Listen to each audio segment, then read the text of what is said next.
नमस्कार प्यारे बच्चों, स्वागत है आप सभी का हमारे यूट्यूब चैनल दीपांशु क्लासेस पर। आज हम आपके लिए लेकर आए हैं यूपी बोर्ड के लिए जो आपका गद्य और पद्य में से क्वेश्चन आते हैं, तो उसके लिए हम 135 प्रश्न लेकर के आए हैं। क्योंकि आपका कल सुबह ही पेपर है, कल आपकी तारीख है 24 फरवरी, कल ही आपका पेपर है। तो हम सोच रहे हैं कि आपको पेपर देने जाने से पहले अगर आप 135 क्वेश्चन को देख कर जाएं जो गद्य और पद्य साहित्य का है, तो आपको उसमें से 8 से 9 प्रश्न, हो सकता है आपके सेट में 10 के 10 भी फंस सकते हैं, वो फंस जाएं तो आपको बहुत ज़्यादा बेनिफिट मिलेगा। तो इसीलिए हम चाह रहे हैं कि आप जल्दी से जल्दी एक सरसरी निगाह में इन प्रश्नों को देखते हुए चलें।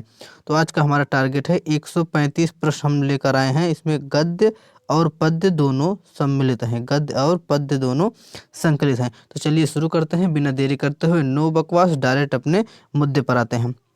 तो हम बार बार विकल्प नहीं पढ़ेंगे, इसका डायरेक्ट आंसर बताते हुए हम चल रहे हैं। आपके सामने पहला प्रश्न कह रहा है कि हिंदी नई चाल में ढली, यह कथन किसका है? तो हिंदी नई चाल में ढली यह कथन है भारतेंदु हरिश्चंद्र जी का।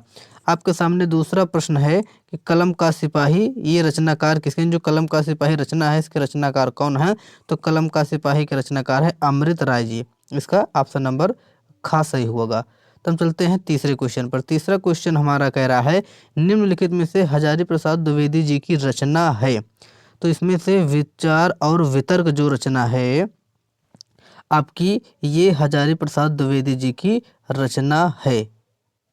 और एक रचना है हिंदी साहित्य की भूमिका, ये वाली रचना हमारे हजारी प्रसाद द्विवेदी जी की है, ये वाली उनकी नहीं है।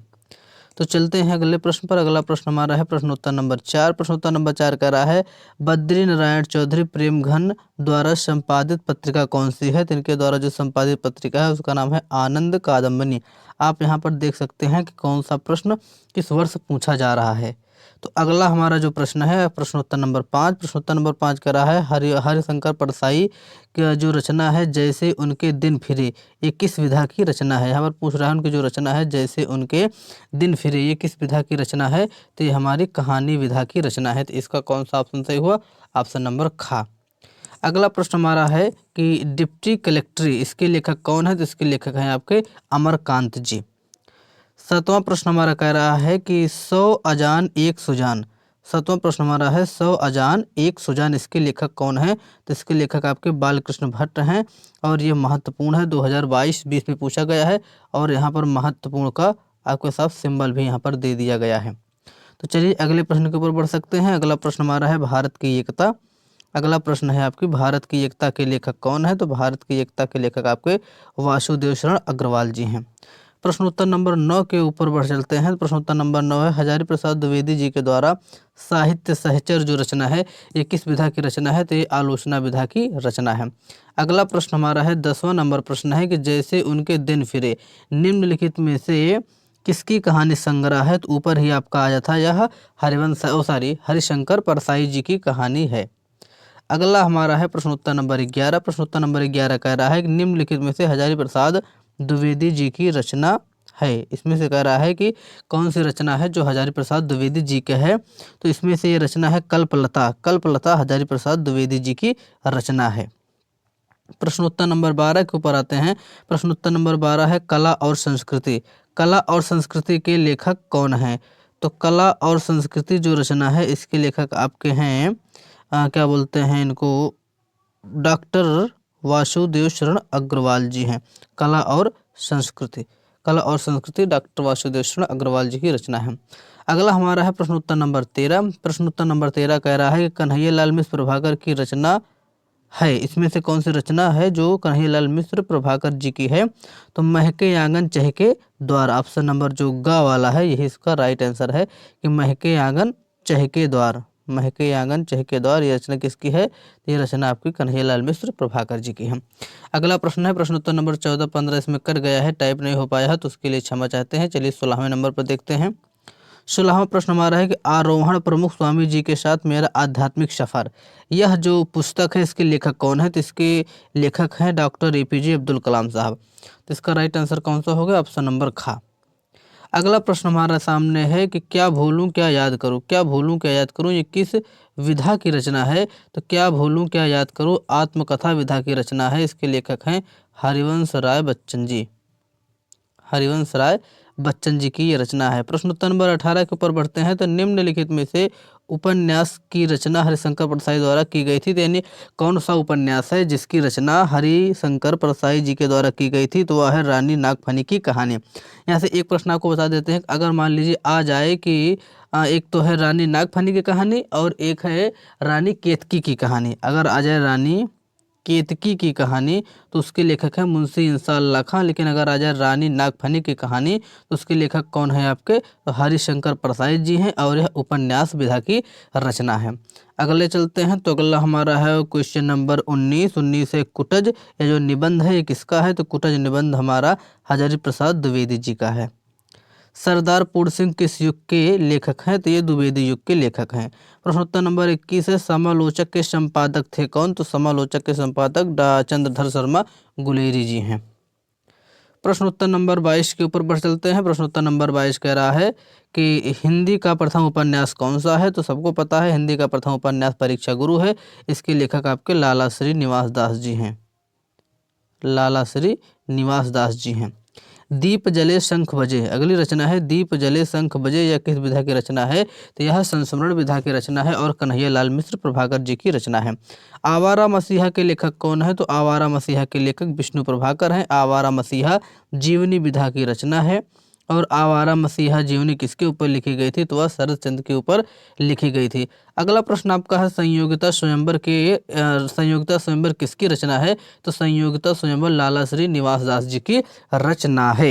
यहाँ पर देखिए दो ऑप्शन सेम सेम है, एक है श्री निवास दास और एक है लाला श्री निवास दास। तो दोनों ही लगभग सेम है, तो आप कोई भी लगा सकते हैं। वैसे ज़्यादा सही है लाला श्री निवास दास, उनका पूरा नाम लाला श्री निवास दास था। अगला आपका प्रश्न आपके सामने कह रहा है कि इंदुमती जो कहानी है इसके लेखक कौन है? तो इंदुमती कहानी के लेखक हैं किशोरी लाल गोस्वामी जी। प्रश्न उत्तर नंबर 27 को देखते हैं। तो कह रहा है स्कंदगुप्त नाटक जो है, स्कंदगुप्त जो नाटक है इसके लेखक कौन है? प्रश्न उत्तर नंबर 27 है स्कंदगुप्त नाटक के लेखक कौन है? तो स्कंदगुप्त नाटक के लेखक हैं जयशंकर प्रसाद जी। अगली रचना हमारी है मृगनयनी। मृगनयनी ये उपन्यास है किसका है? तो वृंदावन लाल वर्मा जी का उपन्यास है मृगनयनी। अगला कह रहा है विचार प्रवाह। विचार प्रवाह के लेखक कौन है? तो इसमें ऑप्शन नहीं दिया गया है। विचार प्रवाह के लेखक शायद प्रोफेसर जी सुंदर रेड्डी जी हैं। चलिए उसको बाद में देख लेते हैं। अगला हम देखते हैं, जो बीच में भाई थोड़ा गैप हो गया है उसके लिए क्षमा चाहते हैं कि शायद टाइप नहीं हो पाया। तो प्रश्नोत्तर नंबर हमारा 32 क्या कह रहा है कि निम्नलिखित में से प्रोफेसर जी सुंदर रेड्डी की रचना है? तो प्रोफेसर जी सुंदर रेड्डी की रचना है मेरे विचार। मेरे विचार किसकी रचना है? तो प्रोफेसर जी सुंदर रेड्डी की रचना है मेरे विचार। अगला प्रश्न आपके सामने है कि ब्राह्मण पत्र के संपादक कौन है? ब्राह्मण जो पत्रिका है यानी जो पत्र है उसके संपादक कौन है? तो प्रताप नारायण मिश्र जी हैं और यह इम्पॉर्टेंट भी है। एक है पागल पथिक।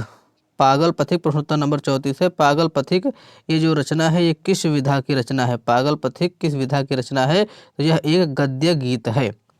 बाबू गोपाल चंद्र गिरधर दास जी की रचना कौन सी है? तो आपको बता दी जाए कि नहुस जो रचना है वह बाबू गोपाल चंद्र गिरधर दास जी की है। शिक्षा का उद्देश्य निबंध के लेखक कौन है? तो संपूर्णानंद जी हैं शिक्षा का उद्देश्य जो निबंध है उसके। अगला प्रश्न हमारा है कवि वचन सुधा जो रचना है जो पत्रिका है कौन? कवि वचन सुधा पत्रिका है, इसके संपादक कौन है? तो इसके संपादक है भारतेंदु हरिश्चंद्र और यह इम्पॉर्टेंट रचना है। प्रश्नोत्तर नंबर हम बात करते हैं 38 पे। 38 है चंद्रगुप्त नाटक के लेखक कौन है? तो चंद्रगुप्त नाटक के लेखक हमारे जयशंकर प्रसाद जी हैं।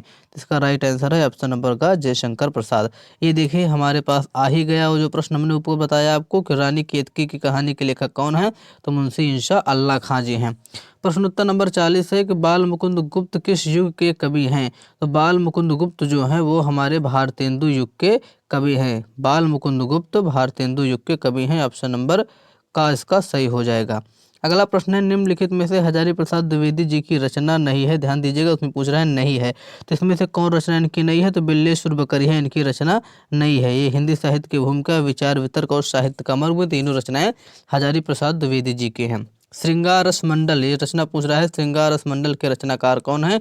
श्रृंगार रस मंडल के रचनाकार आपके गोस्वामी विट्ठल नाथ जी हैं। अगली रचना है प्रेम सागर। कह रहा है कि प्रेम सागर के रचनाकार कौन है, तो प्रेम सागर के रचनाकार आपके क्या बोलते हैं, लल्लू लाल जी हैं। ऑप्शन नंबर घ, जो ऑप्शन नंबर घ है, प्रेम सागर के रचनाकार कौन है, लल्लू लाल जी हैं। अगली रचना है मोहन राकेश। मोहन राकेश की जो रचना इसमें कह रहा है कौन नहीं है, तो लहरों का राजहंस जो है ये आपके मोहन राकेश जी की है। एक है क्या है, बकल मखुद, क्या लिखा है यार ये, हाँ बकल मखुद, ये जो रचना है ये भी इनकी है। समय सारथी भी इनकी रचना है। एक रचना है ये तट की खोज, यही जो रचना है ये मोहन राकेश जी की रचना नहीं है।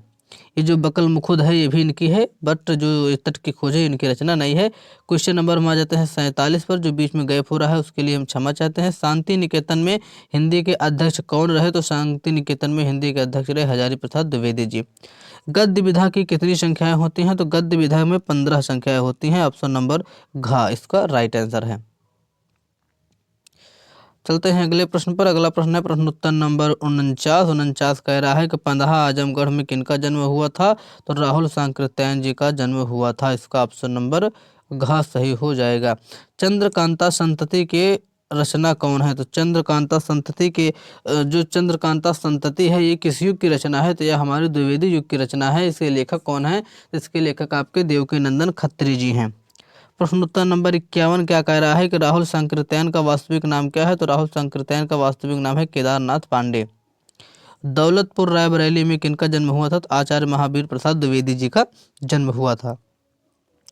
खड़ी बोली का प्रथम गद्य रचना किसे माना जाता है, तो खड़ी बोली की प्रथम गद्य रचना कौन है, तो वह है चंद छंद वर्णन की महिमा, और इस रचना के जो लेखक है वो है कवि गंग।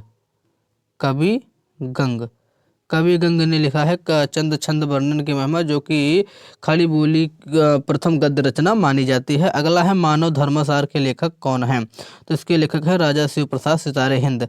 अगली रचना है चक्कर क्लब, ये किस विधा की रचना है, तो यह कहानी विधा की रचना है। चक्कर क्लब कहानी विधा की रचना है। प्रश्नोत्तर नंबर 56 पर आते हैं, तो प्रश्नोत्तर नंबर हमारा 56 है कि महावीर प्रसाद द्विवेदी को किस संस्था ने आचार्य की उपाधि दी थी, तो नागरी प्रचारणी सभा ने इनको आचार्य की उपाधि दी थी। अगला प्रश्न है हिंदी प्रगतिशील लेखक संघ का प्रथम अधिवेशन कब हुआ था, तो 1936 ईस्वी में प्रथम अधिवेशन हुआ था। किसका, तो हिंदी प्रगतिशील लेखक संघ का। अगला प्रश्न हमारा है निम्नलिखित में से अष्टयाम की भाषा का क्या है, अष्टयाम की भाषा क्या है। इसमें जो कुछ ऑप्शन कट गए हैं इसमें कुछ आप ऐड कर सकते हैं। जो अष्टयाम है इसकी आपकी जो भाषा है वो ब्रज भाषा है, तो ऑप्शन नंबर ख इसका सही हो जाएगा। अगला यहाँ से है प्रश्नोत्तर नंबर 61 है छायावादोत्तर काल। प्रश्नोत्तर नंबर 61 हमारा क्या कह रहा है, देखिएगा ध्यान से। प्रश्नोत्तर नंबर 61 हमारा कह रहा है छायावादोत्तर काल के जो आपके लेखक हैं उनका नाम बताइए। तो छायावादोत्तर युग के जो हमारे लेखक हैं उनका नाम है विद्यानिवास मिश्र। विद्यानिवास मिश्र जी जो हैं वो आपके छायावादोत्तर काल के लेखक माने जाते हैं। अगला प्रश्न आपसे कह रहा है छायावाद जो युग है इसका आप काल बताइए, इसका समय बताइए। तो जो आपका छायावाद है जी 1868 से लेकर के 1900 तक आपका चला था भारतेंदु युग। 1900 से लेकर चला था 1922 तक द्विवेदी युग। 1918 से 1938 तक आपका चला था शुक्ल युग या छायावाद युग या प्रसाद युग या प्रेमचंद युग। तो इसका जो राइट आंसर क्या है, तो छायावाद युग का जो काल है वो है 1918 ईस्वी से लेकर के 1938 ईस्वी तक। अगला है द्विवेदी युग का नामकरण हुआ था किनके नाम पे, तो आपको थोड़ा कन्फ्यूजन होता है महावीर प्रसाद द्विवेदी और हजारी प्रसाद द्विवेदी में। तो जो इसका राइट आंसर है वह है महावीर प्रसाद द्विवेदी के नाम पर हुआ था द्विवेदी युग का नामकरण। देखिए हम थोड़ा फास्ट पढ़ा रहे हैं क्योंकि कल ही आपका पेपर है, तो आपका समय ज़्यादा ना खराब हो, इसीलिए तो आप लोग थोड़ा ध्यान से पढ़िएगा, स्पीड को ज़्यादा मत कीजिएगा, नहीं समझ में आएगा नहीं। अगला है प्रश्नोत्तर नंबर 64, इसमें कह रहा है कि आप असत्य कथन बताइए। इसमें से एक कथन है जो असत्य होगा, चलिए ढूंढते हैं। पहला कह रहा है कि डॉक्टर हजारी प्रसाद द्विवेदी एक निबंधकार उपन्यासकार हैं, बिल्कुल सही बात है, तो पहला तो होगा नहीं, सही गलत। दूसरा कह रहा है महावीर प्रसाद द्विवेदी के द्वारा सरस्वती पत्रिका का संपादक किया था, ये भी बिल्कुल सही कथन है। तीसरा प्रश्न कह रहा है रामचंद्र शुक्ल ने हिंदी साहित्य का इतिहास ग्रंथ लिखा है, ये भी बिल्कुल सही है। चौथा है प्रताप नारायण मिश्र ने हिंदी प्रदीप लिखा, तो ये गलत है। हिंदी प्रदीप के लेखक आपके बालकृष्ण भट्ट हैं, तो यानी कि इसमें तो जो कह रहा था असत्य कथन कौन सा है, तो इसमें से ही ऑप्शन नंबर घ जो है ये सत्य कथन है। इस प्रकार से यही वाला आपका ऑप्शन सही हो जाएगा। प्रश्नोत्तर नंबर 65 क्या है, तो 84 वैष्णव की वार्ता जो है इसके लेखक कौन है। 84 वैष्णव की वार्ता आपके नाभा सॉरी गोकुलनाथ शायद। 84 वैष्णव की जो वार्ता है इसके लेखक कौन है? तो नाभा दास जी हैं। नागरी प्रचारणी सभा जो है इसकी स्थापना कब हुई थी? तो भारतेंदु युग में इसकी स्थापना हुई थी। काशी नागरी प्रचारणी सभा की स्थापना, एक मिनट यार, ऊपर वाला प्रश्न कौन सा था? ऊपर वाला था कि नागरी प्रचारणी सभा की स्थापना हुई थी तो भारतेंदु युग में हुई थी। प्रश्न उत्तर नंबर 67 है, काशी नागरी जो सभा है इसकी स्थापना किसने की थी? तो इसकी स्थापना की थी श्याम सुंदर दास जी ने। प्रश्न उत्तर नंबर 68 क्या कह रहा है कि भारतेंदु युग के जो लेखक हैं वो कौन है? तो भारतेंदु युग के आपके लेखक हैं प्रताप नारायण मिश्र जी। ये वाला क्वेश्चन भैया मोस्ट इंपॉर्टेंट लगा हुआ है कि सदल मिश्र की रचना कौन सी है? तो सदल मिश्र की रचना आपके है नासिकेतोपाख्यान। ये कब कब आया है? तो आप ध्यान दीजिए, मोस्ट इंपॉर्टेंट रचना है, 18, 14, 13, 12 सब में पूछी गई है।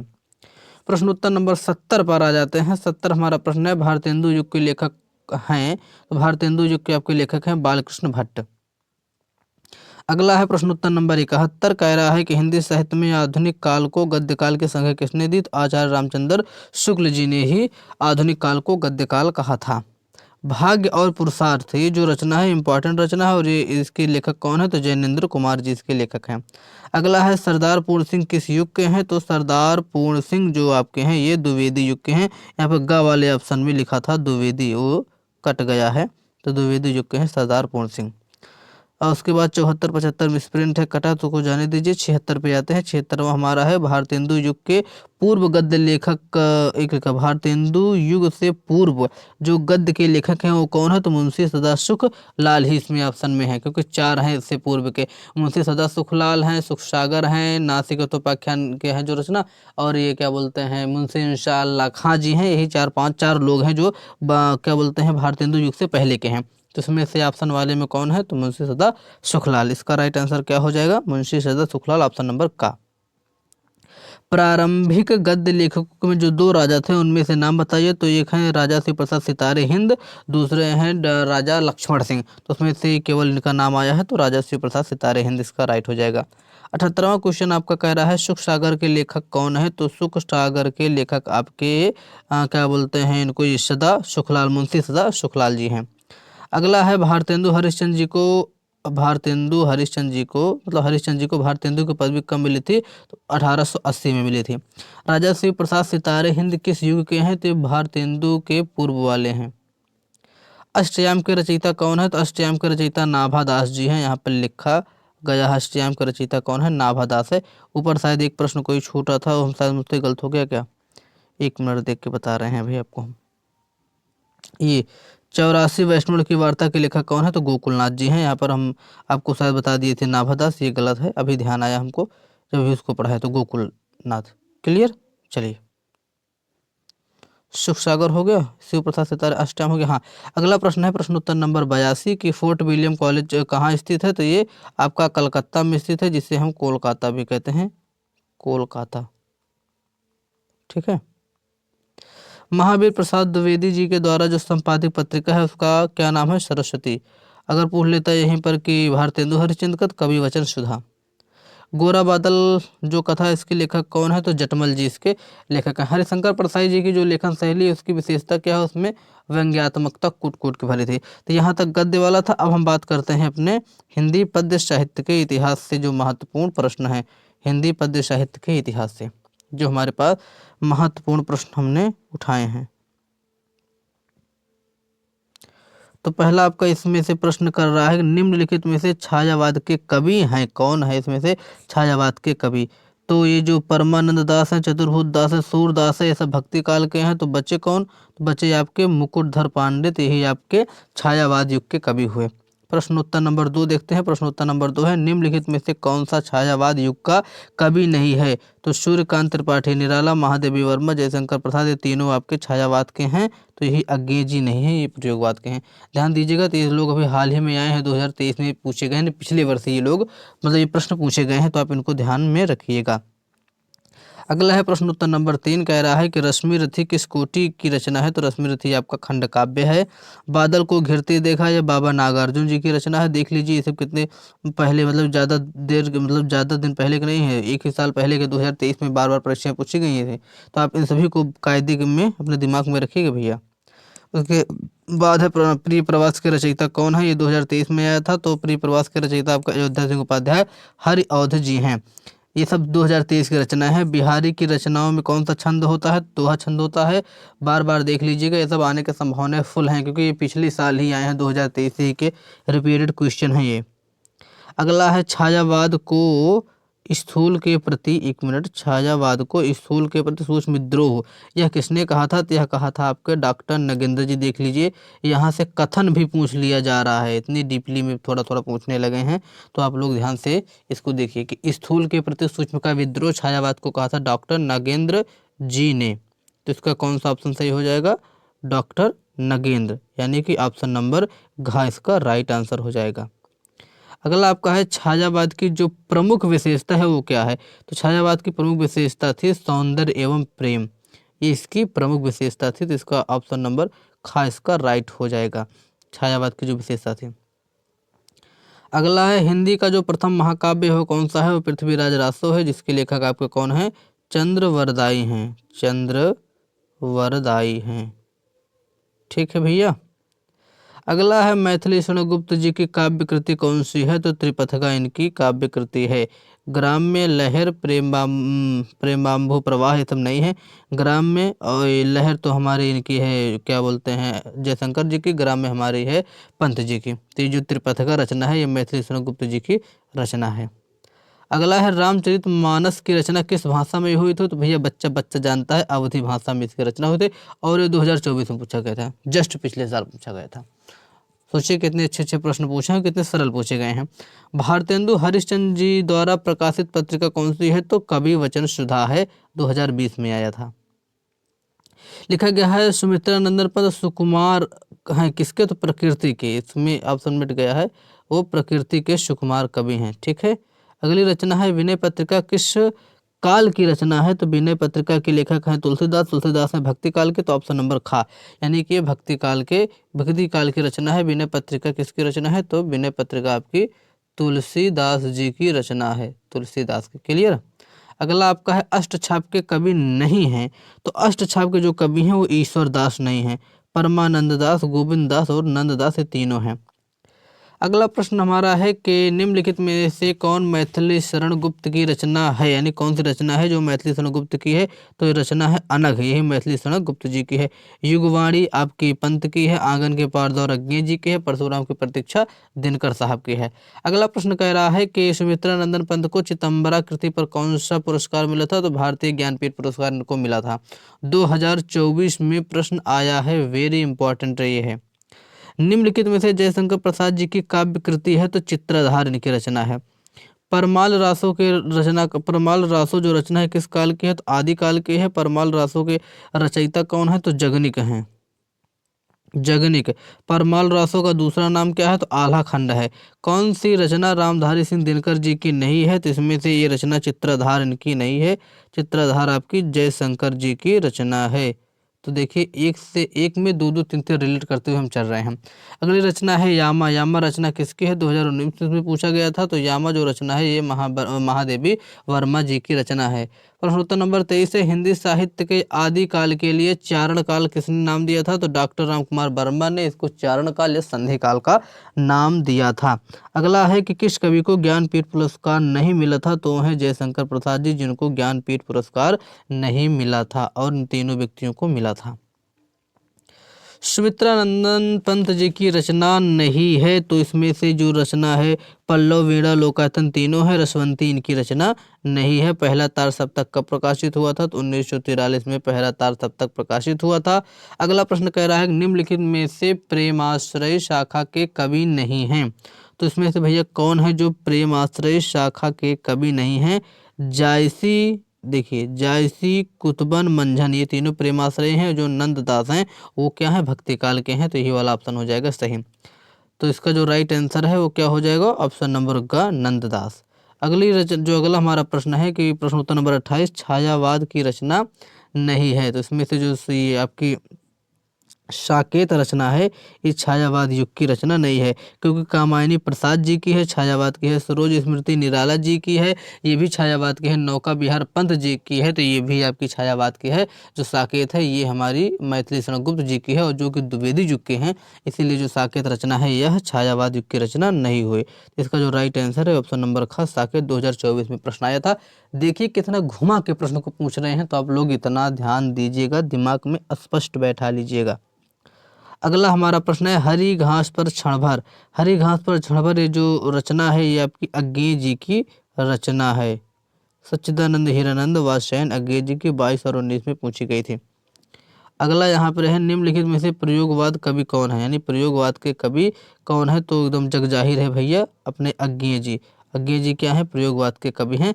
अगला है, छायावाद काल का भैया आपको क्या बताना है, तो समय सीमा बतानी है। छायावाद का 1919 से लेकर के 1938 तक हमारा छायावाद चला। प्रगतिवाद का मुख्य आधार क्या था, तो साम्यवाद इसका मुख्य आधार था। प्रगतिवाद का जो मुख्य आधार था वो क्या था, साम्यवाद था। पूछ रहा है कीर्तिलता के रचनाकार कौन है, तो भैया कीर्तिलता, कीर्ति पताका, ये सब आपके विद्यापति की रचना है। अगर पूछ ले कि ये किस काल की रचना है, तो ये आदि काल की रचना है, आदि काल की रचना है। हरियोध जी की कृति नहीं है, इसमें से कह रहा है हरियोध की कृति कौन सी नहीं है, तो इसमें से चित्राधार जो रचना है ये हरियोध की नहीं है, ये किनकी है, तो जयशंकर प्रसाद जी की है। बाकी चुभते चुभते, वैदेही वनवास और परिप्रवास, तीनों रचनाएं हरियोध जी की हैं। अगला रचना है साहित्य लहरी। साहित्य लहरी के रचयिता कौन है, आपके सूरदास जी इसके रचयिता हैं। आचार्य केशव, तुलसी, कबीर, ये तीनों नहीं है, इसका राइट आंसर ऑप्शन नंबर खा, सूरदास। क्लियर। प्रश्नोत्तर नंबर 37 है, हिंदी साहित्य में किस काल को स्वर्णयुग कहा जाता है, तो भक्ति काल को स्वर्णयुग कहा जाता था। 2019 में पूछा गया था, किसने कौन कहा था कि हिंदी साहित्य को स्वर्णयुग, तो ग्रियर्सन जी ने कहा था। किसने कहा था, George Abraham Grierson, Grierson. Clear. अगला आपका है प्रश्नोत्तर नंबर 38, ये इसमें कह रहा है, निम्नलिखित में से किस समय सीमा को द्विवेदी युग कहा जाता था, यानी कि आपको इन 4 ऑप्शनों में से बताना है द्विवेदी युग की समय सीमा कौन सी है। तो 1868 से लेकर के 1900 तक चला आपका कौन, भारतेंदु युग। 1919 से 1938 तक आपका चला छायावाद युग। सन 1919 से 1922 तक चला द्विवेदी युग। तो इसका जो राइट आंसर है वह आपका हो जाएगा 1900 से लेकर के 1922 तक चला आपका द्विवेदी युग। तो इसका जो ऑप्शन नंबर ग वाला है यही हो जाएगा राइट। अगला है प्रश्नोत्तर नंबर 39, आदिकाल का जो अन्य नाम है वह क्या है। आदिकाल का अन्य नाम है सिद्ध सामंत काल। अगला आपका है, सूफी काव्यधारा के कवि हैं। सूफी काव्यधारा के कवि आपके जायसी जी हैं, रस खान भक्ति काल के, रहीम भक्ति काल के, और नानक जो हैं वो आपके क्या हैं, मतलब कि ये सब ज्ञानासरी शाखा वाले हैं। एक ज्ञान, ये दोनों तो आपके कृष्ण वाले में है और एक ज्ञानासरी वाले में है। अगला है, निम्नलिखित में से राम भक्ति शाखा के कवि नहीं हैं, तो इसमें से जो राम भक्ति शाखा के कवि नहीं हैं वो कौन है, तो वो आपके हैं नाभादास जी। ठीक है। अगला हमारा है, मैथिली शरणगुप्त जी किस युग के कवि हैं, तो मैथिली शरणगुप्त जो आपके हैं वो द्विवेदी युग के कवि हैं। चौबते चौबते के रचनाकार कौन है, ऊपर हमने पढ़ा, अयोध्या सिंह उपाध्याय हरियोध जी हैं चुभते चौबते के लेखक। उसके बाद है, विनय पत्रिका के रचनाकार कौन है, तो विनय पत्रिका के रचनाकार आपके तुलसीदास जी हैं, जो भक्ति काल की रचना है। प्रश्नोत्तर नंबर 47 पर आ जाते हैं। इसमें कह रहा है कि हिंदी साहित्य के किस काल को श्रृंगार काल के नाम से जानते हैं, तो आपका जो रीति काल है इसी को हम श्रृंगार काल कहते हैं। 2019 में प्रश्न किया गया था। अगला है कि सुमित्रा नंदन पंत की जो काव्य कृति है वो कौन सी है, तो वो आपकी वीणा है। ये जो रचना है आपकी वीणा, ये हमारी पंत साहब की है। 2024 में ये पूछा गया था, पिछले वर्ष। अगला है, खुमाण रासो के रचनाकार कौन है, तो खुमाण रासो के रचनाकार हैं दलपति विजय। 2018 में पूछा गया था। इसकी ट्रिक है खू द, खू से खुमाण रासो किसकी रचना है, तो दा से दलपति विजय की रचना है। अगला है अग्रदास। अग्रदास किसके हैं, तो राम भक्ति काव्यधारा के ये आपके लेखक हैं, यानी कवि हैं। तो इस प्रकार से 50 क्वेश्चन हो गए भैया। हम बहुत तेज पढ़ाए हैं, इसके लिए हम क्षमा चाहते हैं, लेकिन क्या करें, कल ही आपका पेपर लगा हुआ है 24 को, तो आप लोग पेपर देने से पहले इस वीडियो को देख कर जाइएगा। हमारी शुभकामनाएं आप सभी के साथ हैं। आप सभी लोग पेपर जब देने जाएं तो इसी प्रकार से आपका चेहरा होना चाहिए, जिस प्रकार से अभी हम बनाने चल रहे हैं। मतलब कि एकदम हंसता हुआ ऐसा चेहरा, देखिए एकदम मस्त से भाई। देखिए जितना हंसते हुए आप जाएंगे उतना अच्छा आपका पेपर होगा। थोड़ा ये वाली अखियाँ और अच्छी बना दें आपकी, इसी प्रकार से आप लोग अपना एकदम चेहरा करके जाइए एकदम मन से, मन में लड्डू फूटे से, मन मस्त मगन्ना, मस्त मस्त मस्त मस्त मगन्ना। इसी प्रकार से आप लोग हंसते मुस्कुराते हुए जाइएगा। और जब आप अपना पेपर दे के बाहर निकले तो हम आशा करते हैं कि तब भी आपका जो फेस हो वो इसी प्रकार से स्माइल करता हुआ निकले, क्योंकि आप जब पूरे क्वेश्चन करेंगे तो आपके चेहरे पर जो मुस्कान है वो ऐसे ऑटोमेटिक बनी रहेगी। तो हमारी शुभकामनाएं आप सभी के साथ हैं, और आप सभी लोग अपना पेपर आराम से दीजिएगा। कोई भी दिक्कत हो तो आप लोग कमेंट में पूछ सकते हैं। कल आप पेपर देकर आइएगा तो हमको बताइएगा। फिर मिलेंगे आपसे हम किसी और वीडियो में, तब तक के लिए बहुत बहुत धन्यवाद। अभी और वीडियो बनाना है आपके अलग पेपर के लिए। तहे दिल से आप सभी का शुक्रिया। कल के पेपर के लिए आपको हार्दिक शुभकामनाएं। बहुत बहुत धन्यवाद।